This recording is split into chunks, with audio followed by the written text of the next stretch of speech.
മുത്തപ്പനെ കള്ളും ചുട്ട മത്സ്യവും നിവേദ്യമായതിന് പിന്നിലും ഒരു കഥയുണ്ട്. ഒരിക്കൽ പ്രകൃതി മനോഹരമായ കുന്നത്തൂർ പാടിയിലെത്തിയ ഭഗവാൻ അവിടെ നിൽക്കുന്ന മധുബൻ പന കണ്ട് സന്തോഷചിത്തനായി.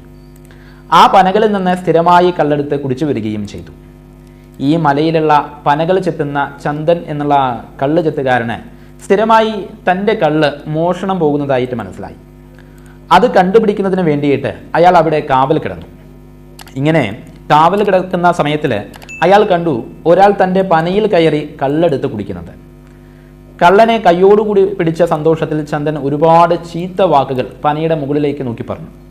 എന്നാൽ ഇതൊന്നും കേട്ടിട്ടും അതൊന്നും കേട്ട ഭാവം നടിക്കാതെ വീണ്ടും കള്ള് കുടിച്ചുകൊണ്ടിരിക്കുന്ന ആ രൂപത്തിൻ്റെ നേർക്ക് ചന്ദൻ തൻ്റെ അസ്ത്രം പായിക്കുവാൻ വേണ്ടി ഒരുങ്ങി. ആ സമയത്തിൽ മുകളിലെ രൂപം തീക്ഷ്ണമായിട്ടൊരു നോട്ടം നോക്കി. തൽക്ഷണം ചന്ദൻ ഒരു ശിലാഖണ്ഡം പോലെ ബോധരഹിതനായി മറിഞ്ഞു വീണു.